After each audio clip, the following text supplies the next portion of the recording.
ஏன் அவங்க இடத்துக்கு நீங்க போக மாட்டீங்களா, உங்க இடத்துக்கு தான் அவரை கூப்பிடணுமா அப்படின்னு சொல்லிட்டு வந்தா அவர்களுக்கு ஏதேனும் ஒரு இடையூறு ஏற்பட்ட கூடாது அப்படின்றதுதான் இன்னைக்கு இருக்கக்கூடிய விமர்சனங்கள் அத்தனையுமே வந்து பார்த்தீங்கன்னா தலைவர் தளபதியை நோக்கி மட்டுமே தான் வைக்கப்படக்கூடியதா இருக்கும். இப்ப இருக்கக்கூடிய ஆட்சியாளர்களுக்கு யார் வந்தாலும் போனாலும் பிரச்சனை இல்லை. தமிழக வெற்றி கழகத்தினுடைய தலைவர் தளபதி அவர்கள் வந்துடக்கூடாதுன்றது மட்டும்தான் அவர்களுடைய பிரதான எண்ணமாக இங்க இருந்துகிட்டு இருக்கு.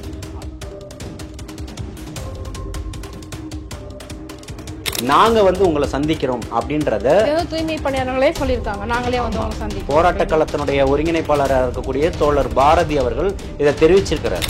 இது வந்து ஒரு 45 நிமிடம் சந்திப்பாக வந்து பார்க்கப்பட்டிருக்கு. என்ன மாதிரி விஷயங்கள் வந்து அங்க பேசி இருக்கிறாங்க, எந்த விதத்துல அவர் ஆதரவு தெரிவிச்சிருக்கிறார் விஜய் அவர்கள்?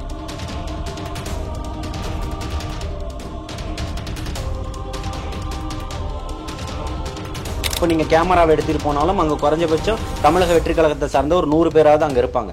உணவு கொடுக்கக்கூடியதாக இருந்தாலும் சரி, நீர் கொடுக்கக்கூடியதாக இருந்தாலும் சரி, தொடர்ச்சியாக களத்தில் நின்று போராடிக்கிட்டு இருக்காங்க. நேற்று இரவு 12 மணி வரைக்கும் அங்கே தோழர்கள் அங்கே இருந்திருக்கிறாங்க. புரியுதுங்களா? நானே நேற்று இரவு 2 மணி வரை அங்கே இருந்திருக்கிறேன். தமிழக அரசு சார்பில் மாநாட்டுக்காக விதிக்கப்பட்டிருக்கிற நிபந்தனைகள் பத்தி கொஞ்சம் சொல்லுங்க. ரொம்ப ஸ்ட்ரிக்டான நிபந்தனைகள் போட்டிருக்காங்க போல. வாகன உரிமையாளர்களை கூப்பிட்டு பேசுறாங்க. நாங்க உங்களுடைய பர்மிட்டை வந்து கேன்சல் பண்ணிடுவோம், நீங்க வந்து போகக்கூடாது, அன்னைக்கு வந்து புக்கிங் எடுக்கக்கூடாது, உங்களுடைய பஸ் அனுப்பக்கூடாது, வேன் அனுப்பக்கூடாது, கார் அனுப்பக்கூடாது அப்படின்றது 1000 நெருக்கடிகள் கொடுத்தாலும் அதையெல்லாம் துச்சமென எண்ணி இருக்கக்கூடிய தொண்டர்களும் தோழமைகளும் தலைவர் தளபதி அவர்களுடைய தம்பிகளும் தங்கைகளும் பம்பரம் போன்று சுழண்டுகிட்டு இருக்கிறாங்க தமிழகம் முழுக்க. உண்மையாலுமே ராகுல் காந்தி அவர்களுக்கும் விஜய் அவர்களுக்கும் ஒரு நல்ல அண்டர்ஸ்டாண்டிங் போயிட்டு இருக்கா?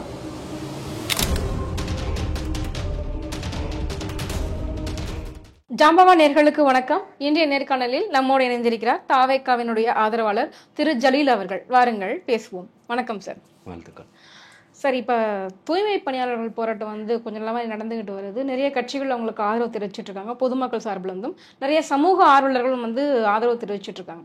இந்த சமயத்தில் பார்த்தீங்க அப்படின்னா திரு விஜய் அவர்கள் வந்துட்டு அவங்கள பனையூரில் கூப்பிட்டு சந்திச்சிருக்காரு. இது வந்து ஒரு பக்கம் ஆதரவாகவும் இருந்தாலும் ஒரு விமர்சனமாகவும் வைக்கப்படுது. ஏன் அவங்க இடத்துக்கு நீங்கள் போக மாட்டீங்களா, உங்கள் இடத்துக்கு தான் அவரை கூப்பிடணுமா அப்படின்னு சொல்லிட்டு உங்கள் கருத்து என்ன? அதாவது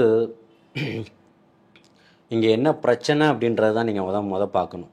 அந்த பிரச்சனைக்கான ஆதரவுகளும் எதிர்ப்புகளும் எப்படி வந்து வலுத்துக்கிட்டு இருக்கு, அவர்களுக்கான தேவைகள் எப்படி பூர்த்தி ஆகிக்கிட்டு இருக்கு, அவர்களுடைய நிலைப்பாடு என்ன அப்படின்றது தான் பார்க்கணுமே தவிர்த்து அவர் இங்கே கூப்பிட்டு சந்திச்சாரா அங்கே கூப்பிட்டு சந்திக்கணுமான்றது இல்லை. அந்த போராட்ட காலத்துக்கு முதல் முறையாக பயணம் செஞ்சது சகோதரர் ஆதவர்ஜுனா அவர்களும் சிடிஆர் நிர்மல்குமார் அவர்களும் தமிழக வெற்றி கழகத்தினுடைய சார்பாக சந்தித்து அவர்களுக்கு ஆதரவை தெரிவிச்சிருக்கிறாங்க. அதே போல தலைவர் தளபதி அவர்களும் அங்கே வரணும் அப்படின்றதையும் அவங்க விருப்பத்தை தெரிவித்த உடனே வந்தா அவர்களுக்கு ஏதேனும் ஒரு இடையூறு ஏற்பட்டக்கூடாது அப்படின்றதுதான் இன்னைக்கு இருக்கக்கூடிய விமர்சனங்கள் அத்தனையுமே வந்து பார்த்தீங்கன்னா தலைவர் தளபதியை நோக்கி மட்டுமே தான் வைக்கப்படக்கூடியதாக இருக்கும். அப்போது இவர்களுக்கு அவர் அங்கே வரும்போது இவர்கள் போராடக்கூடியதிலேயே சிக்கல் ஏற்பட்டக்கூடாது அப்படின்றது ஒன்று இருக்குது. இப்போ இருக்கக்கூடிய ஆட்சியாளர்களுக்கு யார் வந்தாலும் போனாலும் பிரச்சனை இல்லை. தமிழக வெற்றி கழகத்தினுடைய தலைவர் தளபதி அவர்கள் வந்துடக்கூடாதுன்றது மட்டும்தான் அவர்களுடைய பிரதான எண்ணமாக இங்கே இருந்துகிட்டு இருக்கு.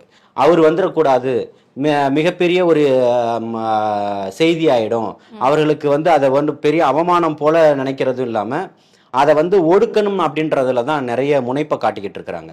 போராடக்கூடிய தொழிலாளர்கள் வந்து எப்பேற்பட்டவர்கள், அவர்கள் தன்னுடைய உயிரையும் பணயம் வைத்து கொரோனா காலகட்டத்திலும் இயற்கை பேரிடர் காலத்திலும் எப்படியெல்லாம் பணி செய்தார்கள்ன்றது இன்னைக்கு இருக்கக்கூடிய முதல்வரே சான்று கொடுத்திருக்கிறாரு. நான் ஆட்சிக்கு வந்தால் உங்களுக்கு பணி நியமன ஆணை கொடுத்துருவேன்னு சொல்லியிருக்கிறாரு. ஆனால் இங்க எதுவுமே நடக்கப்படலை. இருக்கக்கூடியவர்களும் வந்து தனியார் மயமாக்கப்படுவதை ஏற்கனவே இவர் கண்டிச்சிருக்கிறாரு. ஆனால் தன்னுடைய ஆட்சி காலத்துல இன்னைக்கு அதை பண்ணிக்கிட்டு இருக்கிறாரு. அப்பேற்பட்ட இடத்துல மிகப்பெரிய இன்னைக்கு தமிழக அரசியல்ல வரலாற்றுல ஒரு மிகப்பெரிய ஒரு பிம்பமா இருக்கிறது வந்து பாத்தீங்கன்னா தமிழக வெற்றி கழகத்தினுடைய தலைவர் தளபதி மட்டும்தான். அவர் அந்த இடத்துக்கு வந்துட்டா இவர்களுக்கு மிகப்பெரிய ஒரு இடையூறுகள் ஏற்பட்டக்கூடாது அப்படின்றத அவர்கள் கருத்துல கொண்டு நாங்க வந்து உங்களை சந்திக்கிறோம் அப்படின்றத தூய்மை பணியாளர்களே சொல்லியிருக்காங்க. நாங்களே வந்து உங்களை சந்திக்கிறோம். போராட்ட களத்தினுடைய ஒருங்கிணைப்பாளராக இருக்கக்கூடிய தோழர் பாரதி அவர்கள் இதை தெரிவிச்சிருக்கிறார். புரியுதுங்களா? நானும் களத்துக்கு போனேன், சந்திச்சேன். பாரதி அவர்கள் இன்று நேற்றல்ல 2017 இருந்து நானும் அவரும் போராட்ட களத்தில் இருந்தவர்கள். மதுக்கடைக்கு எதிராக போராட்டம் நடத்தி இப்போ போராட்ட கடையை மூடி இருக்கோம். நான் சமூக செயற்பாட்டாளராக இருக்கும்போது அவர் தொடர்ச்சியாக போராட்ட களத்தில் இருக்கக்கூடியவர். ஒரு வழக்கு வழக்கறிஞரும் கூட அவர்கள் கூட்டமைப்பு அவர்கள் ஆலோசித்து தான் தலைவர் தளபதி அவர்களை நேற்று போய் பனையூர்ல சந்திச்சாங்களே தவிர்த்து அவர் அங்க உட்கார்ந்துக்கிட்டு இங்க வாங்கன்னு யாரையும் கூப்பிடலாம். இது வந்து ஒரு 45 நிமிடம் சந்திப்பாக வந்து பார்க்கப்பட்டிருக்கு.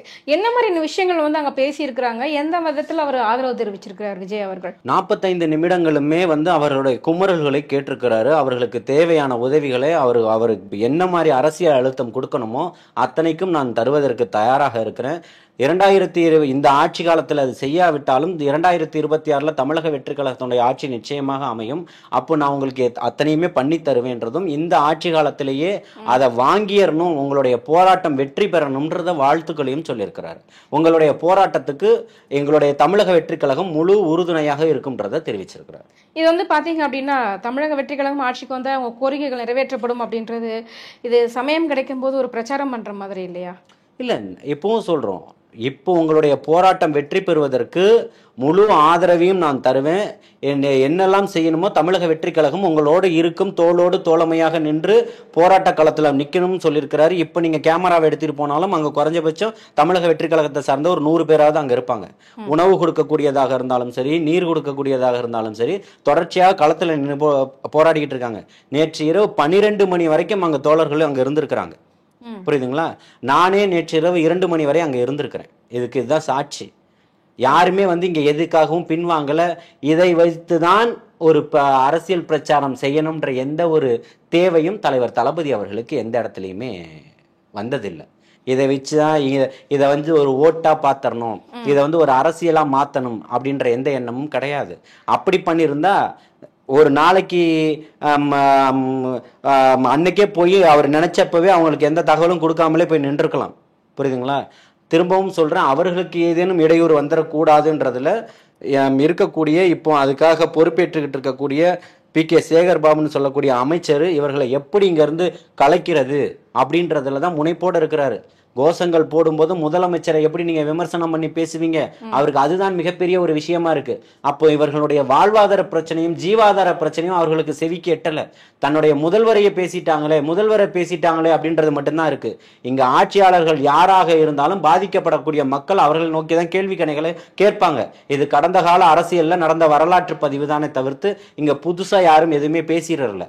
இவர்கள் ஏதோ வேற்று கிரகத்திலிருந்து வந்தது போல இவர்கள் மட்டும்தான் தமிழக மக்களை ஒருங்கிணைஞ்சு காப்பாற்றக்கூடிய போலவும் இன்னைக்கு ஒரு நாடகத்தை அரங்கேற்றிட்டு இருந்தாங்க. இந்த 55 ஆண்டுகள் வரலாற்றுல 75 ஆண்டுகள் கட்சின்னு சொல்லக்கூடியவர்கள் சமூக நீதியை பேசக்கூடியவர்கள்ட்ட சமூக நீதி இல்லைன்றதுதான் இங்க பிரச்சனை. கண்டிப்பாக தாவேகா வந்து இந்த பிரச்சனையை வந்து கையில் எடுத்திருக்காங்க அப்படின்னும் போது முதல்வருக்கு எந்த மாதிரியான நெருக்கடிகளை வந்து நீங்க கொடுக்க போறீங்க? இல்லை, இப்பவும் சொல்கிறேன், நெருக்கடிகளை கொடுக்கணும் அப்படின்றது தமிழக வெற்றி கழகத்தினுடைய நோக்கம் அல்ல. தீர்வை ஏற்படுத்தணும் அப்படின்றது தான் தமிழக வெற்றி கழகத்தினுடைய பிரதான நோக்கமாக இருக்கிறது. நெருக்கடிகளை கொடுக்கும்போது நெருக்கடியினால யாரும் பாதிக்கப்படக்கூடாது. நெருக்கடிகளை கொடுக்கணும்னா உடனடியா வந்து களத்துல நின்று மிகப்பெரிய போராட்டம் பேச்சுவார்த்தை நடந்துகிட்டு இருக்கு. நீதிமன்றத்துக்கு போயிருக்கிறாங்க. இன்று பிற்பகல நீதிமன்றம் வந்து வழக்கு எடுத்துக்கிட்டு இருக்கிறாங்க. விசாரணைக்கு வந்திருக்கு. நீதிபதியினுடைய தீர்ப்பு இருக்கு, இல்ல அறிவுரை இருக்கு, என்ன நடக்குதுன்றத பார்க்க வேண்டிய காலகட்டாயம் இருக்கு, அவகாசம் இருக்கு. ஸோ அதெல்லாம் எடுத்த உடனே வந்து ஒரு நெருக்கடியை கொடுத்து, அதுதான் சொல்றேன், இங்க அரசியல் பண்ணல. அவர்களுடைய வாழ்வாதாரத்தையும் வாழ்க்கையும், அவர்கள் 2500 பேர் உட்கார்ந்துருக்காங்கன்னா 2500 குடும்பம் யாரும் தலை கணக்கு காட்டுறதுக்காக குடும்பத்தோட வந்து உட்காரல, தனித்தனி ஆட்களாக தான் வந்து உட்கார்ந்துருக்கிறாங்க.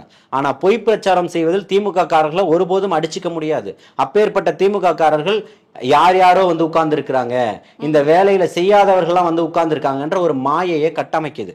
அங்க அப்படி இல்லை. அங்க வேலை செய்யக்கூடிய அத்தனை தொழிலாளர்களும் அங்க ஒருங்கிணைஞ்சு அங்க ராத்திரியில நேற்று இரவுமே மழை பெய்தது, ஆனாலும் மழையிலும் உட்கார்ந்துகிட்டு இருக்கிறாங்க. வெயில் அடிச்சாலும் அங்க உட்கார்ந்து இருக்கிறாங்க.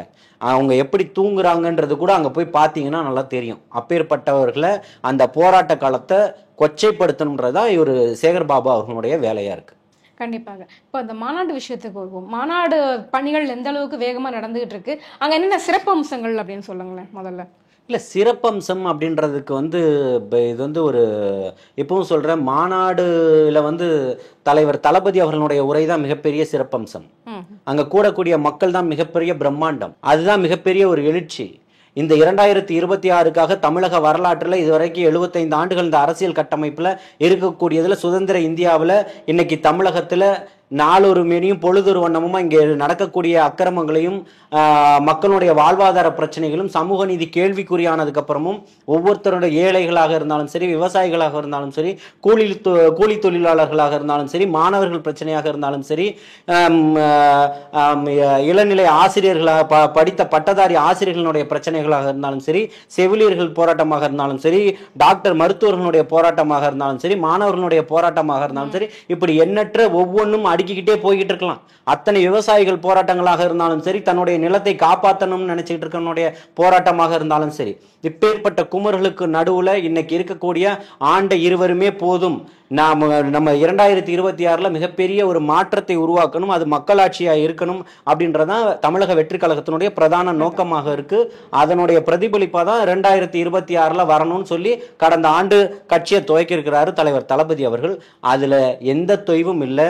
அதுல இருக்கக்கூடிய சிறப்பம்சங்கள் என்னன்னா இதுதான். அதுல இருக்கக்கூடிய முக்கியத்துவம் என்னன்னா ஏழைகளுக்கும் இருக்கக்கூடிய மக்களுக்கும் இந்த மண்ணையும் மக்களையும் பாதுகாக்கணும்ன்றதான் மிகப்பெரிய சிறப்பம்சம், மிகப்பெரிய முக்கியத்துவம், மிகப்பெரிய எதிர்பார்ப்பு, ஒவ்வொருடைய தாக்கம், ஒருத்தனுடைய வழி அத்தனையுமே புரிந்துதான் இந்த மாநாடு நடக்குது. இதுல தளபதி அவர்களுடைய உரை மிக கவனிக்கக்கூடியதாக இருக்கும். நடக்கக்கூடிய மாநாட்டில் புதிய தகவல்கள் நிறைய இருக்கு. ஏன்னா வந்துட்டு ரொம்ப பெரிய ஒரு இழுபறிக்கு பிறகுதான் வந்துட்டு உங்களுக்கு மாநாட்டுக்கு வந்து பர்மிஷனே வந்து கிடைச்சிருக்குது. ஸோ கிட்டத்தட்ட கடந்த மாதமே நம்ம பர்மிஷனுக்காக நம்ம அப்ளை பண்ணியிருந்தாலுமே இப்போ கொஞ்ச நாளைக்கு முன்னாடி தான் வந்து பர்மிஷன் வந்து கிடைச்சிருக்குது. தமிழக அரசு சார்பில் மாநாட்டுக்காக விதிக்கப்பட்டிருக்கிற நிபந்தனைகள் பற்றி கொஞ்சம் சொல்லுங்க. ரொம்ப ஸ்ட்ரிக்டான நிபந்தனைகள் போட்டிருக்காங்க போல. இவங்க வந்து இப்போ ஆளக்கூடிய தரப்புல எல்லாருக்கும் வந்து இப்போ அந்த மாதிரி நெருக்கடிகளை கொடுப்பாங்க. ஆளக்கூடிய தரப்பில் இருக்கக்கூடிய கூட்டணிகளுக்கு இல்லை ஆளக்கூடியவர்களுக்கு ஆதரவாக போகக்கூடியவர்களுக்கு அந்த மாதிரி ஒரு நிலைப்பாடில் இருக்கக்கூடியவர்களுக்கு நெருக்கடிகள் பெருசாக இருக்காது. ஆளக்கூடியவர்களுக்கு எதிராக யார் எது செஞ்சாலும் அது பிரதான ஆண்ட கட்சியை தவிர்த்து மிச்ச அனைத்து கட்சிகளுக்குமே மிகப்பெரிய ஒரு நெருக்கடி இருக்கும். தமிழக வெற்றி கழகம் அதை சீரும் சிறப்புமாக செஞ்சிடக்கூடாது அப்படின்றதுக்காக நெருக்கடிகளை எப்படி ஏற்படுத்துகிறாங்க? வாகன உரிமையாளர்களை கூப்பிட்டு பேசுகிறாங்க. நாங்கள் உங்களுடைய பர்மிட்டை வந்து கேன்சல் பண்ணிடுவோம், நீங்கள் வந்து போகக்கூடாது, அன்னைக்கு வந்து புக்கிங் எடுக்கக்கூடாது, உங்களுடைய பஸ் அனுப்பக்கூடாது, வேன் அனுப்பக்கூடாது, கார் அனுப்பக்கூடாது அப்படின்றது. உங்களுடைய பஸ்ஸும் வேனும் இங்கே கொண்டு வந்து தான் இந்த மாநாடை பிரம்மாண்டப்படுத்திடும்னு நினைக்காதீங்க. பாத யாத்திரையாக வந்தாவது 2026 மிகப்பெரிய ஒரு மாற்றத்தை உருவாக்கணும், மீட்டெடுக்கணும் அப்படின்றதுக்காக இன்று பாத யாத்திரை வந்தாவது 21ஆம் தேதி அத்தனை தலைவர் தளபதியோனுடைய அத்தனை தம்பிகளும் தங்கைகளும் மாநாடை மிக பிரம்மாண்டமாக சிறப்பாக நடத்தி தருவாங்க. அந்த எண்ணம் இருக்கிறதுனால 1000 நெருக்கடிகள் கொடுத்தாலும் அதையெல்லாம் துச்சமென எண்ணி இருக்கக்கூடிய தொண்டர்களும் தோழமைகளும் தலைவர் தளபதி அவர்களுடைய தம்பிகளும் தங்கைகளும் பம்பரம் போன்று சொல்லிக்கிட்டு இருக்கிறாங்க தமிழகம் முழுக்க. மாநாடு சம்பந்தமா நிறைய வந்து கண்டிஷன்ஸ் வந்து போட்டுக்கிட்டு இருக்காங்க. ஏன்னா கட்சி சார்பிலே பார்த்தீங்கன்னா பெண்களும் குழந்தைகளும் வர வேண்டாம்னு சொல்லியிருக்காங்க. இது வந்து ஒரு நல்ல நோக்கத்துக்காக சொல்லியிருக்காங்க, வந்து கஷ்டப்படாதீங்க அப்படின்னு சொல்லிட்டு. அதை தவிர்த்து கவர்மெண்ட் சைட்ல இருந்து பார்த்தீங்க அப்படின்னா பல நிபந்தனைகள் வந்து கொடுத்துருக்காங்க. இதெல்லாமா கொடுப்பாங்க, இப்படி எல்லாமா இருக்கு அப்படின்ற மாதிரி இருக்கு. அந்த நிபந்தனைகள் பத்தி கொஞ்சம் சொல்லுங்க. இல்லை, நிபந்தனைகள் என்ன? இருக்கக்கூடியவர்கள் வந்து முதல் மாநாடு பிரகடன மாநாட்டுக்கே வந்து தலைவர் அவர்களுடைய அறிவுறுத்தலின் பேரில் அண்ணன் பொதுச் செயலாளர் அவர்களுடைய வழிகாட்டுதலின் பேரில் நடந்த மாநாட்டில் எந்த குழந்தைகளும் அங்கே கொண்டு வரல. புரியுதுங்களா? அந்த மாதிரி சின்ன சின்ன பிள்ளைங்களை கூட்டு வந்து மாநாடு நடத்தலை. எல்லாருமே இளைஞர் பட்டாளம் தான் நாங்கள் குழுமி இருந்தது அத்தனையுமே. அது ஒட்டுமொத்த தமிழகத்துக்கும் தெரியும், ஒன்றியத்துக்கும் தெரியும், அத்தனை தேசிய ஊடகங்கள் வரைக்கும் அங்கே குழுமி இருந்தாங்க. இருக்கக்கூடிய அத்தனை ஊடகவியலாளர்களுக்குமே தெரியும். அதை பார்த்து தான் இன்று வரைக்குமே பயம். இப்போ உங்களுக்கு ஏன்னா அவர்களுடைய டேட்டாஸை கேட்குறீங்க. ஏன் இந்த டேட்டாஸை வச்சு நீங்கள் என்ன பண்ண போகிறீங்க? அப்போ யார் வர போகிறாங்க? இந்த டேட்டாஸை உளவுத்துறை வாங்கி என்ன பண்ண போகுது? ஆளும் தரப்புக்கு கொடுக்க போகுது. அவர்களுடைய கைக்கூலியாக தான் காவல்துறையும் உளவுத்துறையும் செயல்பட்டுக்கிட்டு இருக்குது. அவர்களை நீங்கள் என்ன பண்ணுவீங்க? நீங்கள் போகக்கூடாது, அவங்கள கூப்பிடக்கூடாது, நீங்கள் அவங்க போனீங்கன்னா உங்களுக்கு இப்படி நெருக்கடி கொடுப்பேன், இந்த மாதிரி ஒரு பயத்தை தான் உங்களால் உண்டு பண்ண முடியும். நான் ஏற்கனவே பதிவு செய்தது பொது மேடைகளில், இந்த அதிகாரிகள் அல்ல, நீங்கள் வந்து அரசு ஊழியர்கள் தான். அதை மறந்துட்டு இருக்கிறீங்க. உங்களுடைய அதிகாரம் 2026 நிச்சயமாக தலைவர் தளபதியின் முன்னால் மண்டியிடும். அதில் மாற்று கருத்தே இல்லை. அதிகாரத்தில் இருக்கக்கூடியவர்கள் கண்டிப்பாக மாறக்கூடியவர்கள் தான், அதில் மாற்று கருத்து இல்லை. 2026 அந்த அதிகாரத்தில் வரும்போது தான் அந்த காவல்துறையாக இருந்தாலும் சரி, அனைத்து துறைகளாக இருந்தாலும் சரி, அந்த அதிகாரிகள் சுதந்திரமாக செயல்படுவார். இப்போ சமீபத்தில் பார்த்தீங்க அப்படின்னா திரு ராகுல் அவர்கள், எம்பி ராகுல் அவர்கள் வந்து கைது செய்யப்பட்டிருக்கிறார். இந்த கைதுக்கு வந்துட்டு தாவைக்க தலைவர் விஜய் அவர்களும் வந்து கண்டனத்தை வந்து தெரிவிச்சிருக்காங்க. தேர்தலில் வந்துட்டு இவ்வளவு முறைகேடுகள் நடந்துகிட்டு இருக்குது அப்படிங்கிறத அவர் அம்பலப்படுத்தி இருக்கிறார். அப்படின்னும் போது ஏற்கனவே காங்கிரஸ் கட்சியும் ராகுல் காந்தி அவர்களும் பார்த்தீங்க அப்படின்னா விஜய் அவர்களும் கொஞ்சம் நெருக்கமாக தான் இருக்கிறாங்க. அவங்க வழிகாட்டுதல் பேர் தான் கட்சி ஆரம்பிச்சிருக்காரு. இந்த மாதிரி ரூமர்ஸ் வந்து கிளம்பிக்கிட்டே இருக்கு. ஸோ இது எந்த அளவுக்கு வந்துட்டு தேர்தலில் வந்து ஒரு இம்பாக்ட் ஏற்படுத்தும்னு நினைக்கிறீங்க? உண்மையாலுமே ராகுல் காந்தி அவர்களுக்கும் விஜய் அவர்களுக்கும் ஒரு அண்டர்ஸ்டாண்டிங் போயிட்டு இருக்கா? தளபதி அவர்கள் வந்து நட்பு பாராட்டுறதில்ல, யாருக்கும் சொல்லித்தர வேண்டியது இல்லை. எல்லாரோடும் நட்போடு இருக்கக்கூடியவர் தான். புரியுதுங்களா? களத்தில் நிற்கும் போது எதிரி யாரு அப்படின்றத எல்லாருக்குமே சொல்லி கொடுத்தவர் தான். நீங்களே சொன்னீங்க வந்த செய்திகள் ரூமர் அப்படின்னு சொல்லிட்டு. ரூமருக்கு பதில் சொல்ல வேண்டியது ஒன்றும் கிடையாது. புரியுதுங்களா? யூகங்களுக்கும் ஒரு அபிமானங்களுக்கும் பதில் இங்கே தேவையில்லை. நடந்த உண்மைகளை எடுக்கலாம், பேசலாம், அதை பற்றி 1000 விவாதங்கள் பண்ணலாம். ரூமர்களுக்கு இங்கே பதில் சொல்ல வேண்டிய எந்த ஒரு தேவைகளும் இல்லை. யாருடைய அழுத்தங்களும் இங்கே இல்லை. மக்களுடைய தேவைகள் இங்கே இருக்குது. 2026 மிகப்பெரிய ஒரு மாற்றம் வேணும்னு மக்கள் நினைக்கிறான். நம்ம போதும், அடிமைப்பட்டு கிடந்தது போதும், இந்த உலகத்துக்கே முன்மாதிரியாக வாழ்ந்த சமூகம் இந்த தமிழ் சமூகம்ன்றதை அவன் உணர்ந்துட்டான். அம்பேத்கர் அவர்கள் சொல்றார்கள், நீங்க அடிமையா இருக்கிறது தவறல்ல, ஆனால் நீ அடிமை என்பதே உணராதது தான் தவறுன்னு சொல்றாரு. இன்னைக்கு உணர்ந்துட்டான், இன்னைக்கு வெகுண்டு எழுகிறான். அது மிகப்பெரிய ஒரு மக்கள் புரட்சியா வெடிக்குது. அதை உங்களால் தாங்கிக்க முடியல. நம்ம தான் வந்து மிகப்பெரிய சமூக நீதியை படைச்சிக்கிட்டு இருக்கோம்னு சொல்கிறோம், விடியலுக்கான அரசுன்னு சொல்கிறோம், சமூக நல்லிணக்கத்தை பேசுகிறோன்னு சொல்கிறோம். ஆனால் இன்னைக்கு அது அத்தனையுமே வெறும் காகிதத்தில் தான் இருக்குது, அச்சடிக்கப்பட்ட ஒரு காகிதமாக தான் இருக்குது. அப்படின்னும் போது தான் அவனுடைய வலியும் வேதனையும் அதிகமாக இருக்குது. நீங்கள் இங்கே போராடக்கூடியவர்களுக்கு பணம் கேட்டால் இல்லை, அதனால தனியார் மயமாக்கம்னு சொல்கிறீங்க. ஆனால் வீடு வீடாக தேடி போய் நான் 1000 ரூபா கொடுக்குறேன், 1000 ரூபா கொடுக்குறேன், 1000 ரூபாய் கொடுக்குறேன்னு கூப்பாடு போட்டுக்கிட்டு இருக்கிறீங்க. மாதந்தோறும் மின் கட்டண அளவை நீங்க எடுப்பேன்றத ஆட்சிக்கு வந்த உடனே சொன்னீங்க. ஆனால் இன்னைக்கு பற்றாக்குறை இருக்குதுன்னு சம்பந்தப்பட்ட துறையினுடைய அமைச்சர் பேட்டி கொடுக்கிறாரு. எப்படி இருக்கக்கூடியதுல நாங்க பண்ண முடியும், அதனால இதை செய்ய முடியாதுன்னு சொல்றாரு.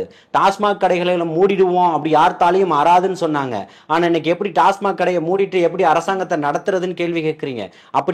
அப்பேற்பட்ட ஒரு குழப்பவாதிகளாக தான் நீங்க இருக்கிறீங்களே தவிர அரசியல்வாதிகளாக இல்லை, ஆட்சியாளர்களாக நீங்க இல்லை அப்படின்றதான் இங்க கேள்வியா இருக்கு.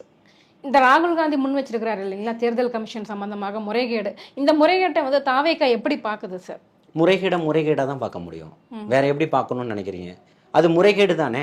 அதை வேற என்ன பிம்பத்துல பார்க்கணும்னு நினைக்கிறீங்க? இல்ல பாஜக என்ன சொல்லியிருக்காங்க அப்படின்னா வந்துட்டு உங்களால ஆட்சிக்கு வர முடியல, அதனால வீண் அபாண்டமா பழி போடுறீங்க பாஜக மேல அப்படின்ற மாதிரி சொல்லியிருக்காங்க. தேர்தல் நீதிமன்றத்துல கேட்கும் போது அத்தனை லட்சம் வாக்காளர்களுடைய இதுவும் ஆவணங்களையும் சமர்ப்பிக்கல. தேர்தல் ஆணையம் தரமாட்டேன்ற ஒரு இது பண்ணுது. நீதிமன்றத்தை விட தேர்தல் ஆணையத்துக்கு அப்ப பவர் கொடுத்தது யாரு? நீங்க தப்பு செஞ்சிட்டீங்க, மாட்டிக்கிட்டீங்க. இன்னைக்கு அதுக்காக பூசி மொழிகிட்டு இருக்கீங்க. மக்கள் இன்னைக்கு எல்லாத்தையுமே பார்த்துக்கிட்டு இருக்காங்க. அதனாலதான் இன்னைக்கு மிகப்பெரிய போராட்டங்கள் நடந்துகிட்டு இருக்கு எல்லா பக்கமும். உங்கள்கிட்ட தமிழகத்துல அந்த மாதிரி சூட்சமத்தை உங்களால கட்டமைக்க முடியல, கட்டமைக்கிறதுக்கு முயன்றுகிட்டு இருக்கிறீங்க. அதற்கான ஒரு மிகப்பெரிய பிம்பமா தான் இன்னைக்கு தலைவர் தளபதி அவர்கள் நின்றுகிட்டு இருக்கிறாரு. ஒரு காலத்திலும் பாசிசவாதிகளுக்கும் ஊழல்வாதிகளுக்கும் இங்க இடம் இல்லைன்னு சொல்லியிருக்கிறார். எங்க கேள்விகளுக்கு ரொம்ப சிறப்பான பதில் சொன்னீங்க சார். நன்றி, வாழ்த்துக்கள்.